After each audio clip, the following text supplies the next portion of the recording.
یہ مسلمانوں کی جو درخت کے پتوں کا جوس نکال کر کے بچوں کو پلا رہے ہیں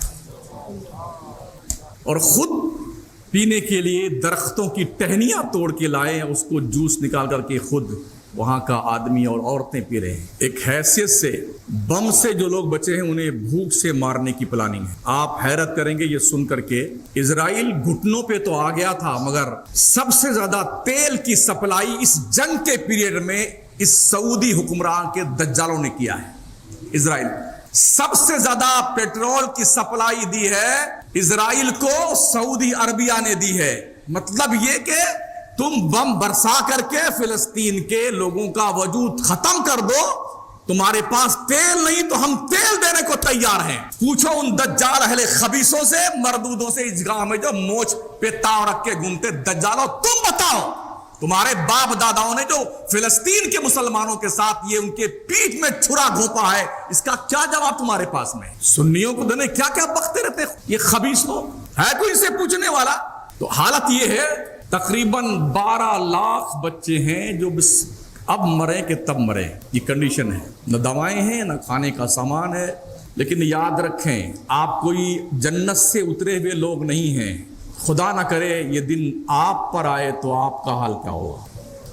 آج ہم اور آپ جو انواع و اقسام کی افطاری کرنے بیٹھتے ہیں تو جناب پھولے نہیں سماتے ہیں، نئے نئے ڈھنگ رنگ کے کپڑے ہم بنا رہے ہیں، اچھے اچھے کھانے کھا رہے ہیں، رات بھر جاگرن کر رہے ہیں۔ کل کہیں خدا نہ کرے ہمارے اور آپ کے ساتھ یہ حالات پیش آئیں تو ہمارا حال کیا ہوگا؟ کبھی سوچیے اپنے آپ کو اس جگہ رکھ کر، کتنی جانیں ملبے کے نیچے دبی ہوئی ہیں، اب تک نکالی نہیں جا سکی ہیں۔ پورا شہر کھنڈر میں تبدیل ہو گیا ہے۔ یہ وہ لوگ کام کر رہے ہیں جو انسانیت کے سب سے بڑے علمبردار اور ٹھیکیدار ہیں۔ کہیں کتا مر جاتا ہے نا تو اس پر بھی لوگ آنسو بہاتے ہیں، کہیں بندر مر جائے تو اس پر بھی لوگوں کے چولی دامن میں آگ لگ جاتی ہے، چوہا مر جائے تو اس پر بھی انشن پہ لوگ بیٹھتے ہیں۔ کیا دنیا مورکھ ہو گئی ہے یا گونگی، بہری، اندھی، کوڑھی یا پاہج ہو گئی ہے؟ کیا فلسطین کے مظلوم انسانوں کا یہ ظلم و بربریت جو ان پہ ہو رہا ہے یہ نہیں دکھتا دنیا کو؟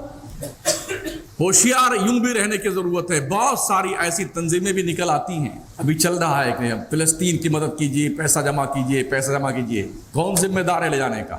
میرے پاس بھی فون آئے، پرچہ بھی آیا سنانے کا، اور بزم خواجہ غریب نواز طرف سے آیا۔ کون ذمہ دار ہے؟ کس کو دیں گے آپ؟ آلریڈی جو وہاں پر سینکڑوں اور ہزاروں کی تعداد میں ٹرک کھڑے ہوئے ہیں، ان کے کھانے پینے کا سامان لے کر کے ریلیف کے فنڈ سے وہ ٹرک تو جا نہیں پا رہے ہیں، 2-2 3-3 مہینے سے بارڈر پہ کھڑے ہوئے ہیں۔ آپ کی یہ رقم کون لے جائے گا؟ تو جواب یہ دے گا کہ وہ دلی میں فلاں صاحب ہیں، وہ ایمبیسی میں دے دیں گے۔ میں نے گارنٹی قوم کی زکوٰۃ کا پیسہ لے کر کے ایمبیسی کے ذمہ دار کو سونپ دی جائے وہ رقم، تو کون ذمہ دار اس کا ہے اس کے پہنچانے کا؟ ایسے موڑ آتے ہیں جب زندگی میں کبھی کبھی تو کچھ ایسے لوگ ہوتے ہیں جو اس بہانے سے مالدار بن جاتے ہیں راتوں رات۔ تو ہمیں بہت کچھ سوچ سمجھ